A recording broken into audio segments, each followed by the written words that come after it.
Hello again, this is Mace Hara for the Medical Sales Channel and the Medical Sales Guru podcast. Well, today I want to talk to you about whales. You're probably thinking you're on the wrong channel thinking, whales, what is this, Jacques Cousteau?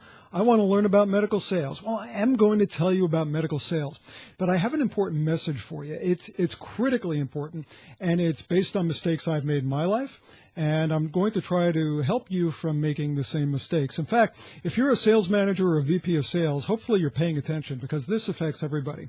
What am I talking about when I say the word whales?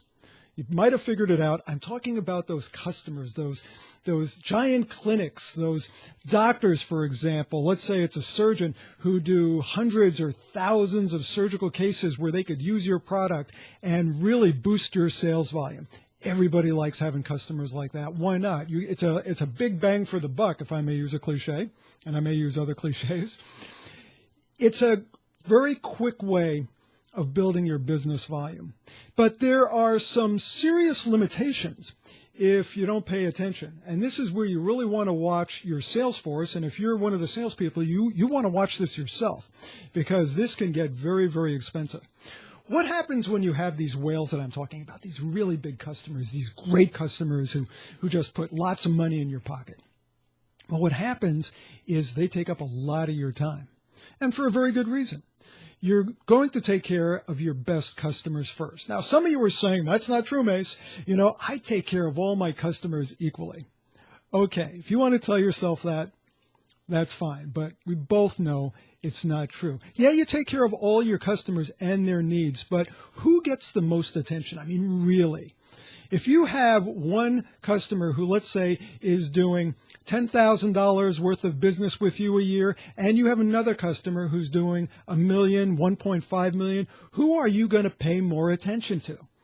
So let's be honest up front. You're going to pay more attention to your bigger customers. And that's good. You should pay attention to all your customers, but you definitely want to keep those big customers happy because we know that it's easier to maintain business once you have it usually than it is to get new business. So take care of those customers. But here's the challenge. Those big customers, they take up a lot of your time and a lot of your attention. And if you're spending a lot of your time and attention on one customer, you feel like you're doing your job completely, and what happens is you tend not to go out and build your business, grow your business, and your time becomes consumed in inefficiency. You're not focusing on what your number one job is, which is to build your business. You may have looked at this in a different area of your life. If you invest money, if you have a portfolio of assets, then you've heard this term, diversify. Diversify your assets. When it comes to healthcare sales, you need to do the same thing. If you have your business spread out over many providers, many institutions, whoever you sell to primarily, then if you lose one or two, financially you're still in good shape. Just as with your investments, if one of your investments, if a stock tanks and goes down, you're not crushed. But as a lot of people found, for example, back in the year 2000 when the tech bubble burst, if you were invest completely just in tech stocks and, well, you know what happened there. And if you don't want to know. But the same thing can happen to your business. So instead of focusing on just the big clinics, and don't get me wrong, I'm not saying that you shouldn't focus on them, but you want to diversify your portfolio. By all means, go after the big clinics. Go after the clinics that have 10, 20, 30, 100 or more providers because you could really grow your book of business quickly.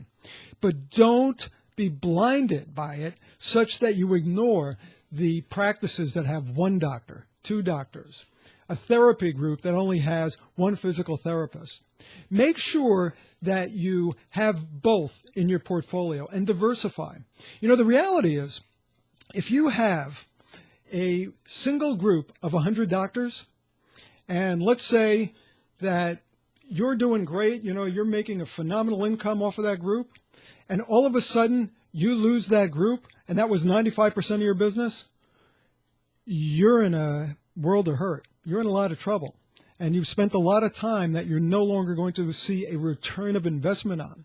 However, instead of that group, if you had 100 individual doctors and one doctor decides to leave, you still have 99% of your asset base. You're going to be in good shape. And it's also going to be very, very easy to go out there and replace the business that you lost, such that you'll be whole again, as opposed to losing a 100-man group and having to go out and find another 100-man group.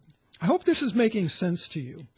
Go after the big business, but also maintain a nice circle of the smaller providers, because when you do that, you make your business overall more bulletproof. And if you're a manager or a VP of sales in this business, make sure that you are really paying attention to the book of business that your sales representatives have, because if they're not solid, if they don't have a very strong, a very wide base, something happens to them, guess who else is going to feel it?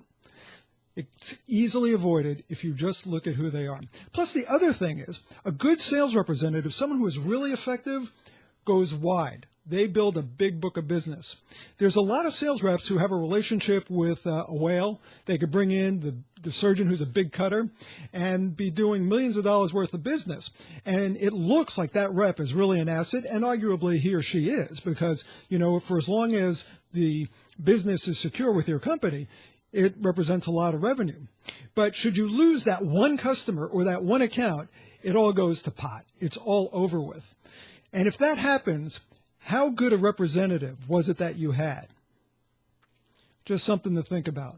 Takeaway message, ladies and gentlemen, diversify your business.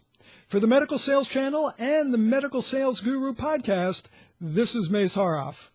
I'll talk to you again soon. Oh, and don't forget, whatever you do, the patient always comes first. Bye for now.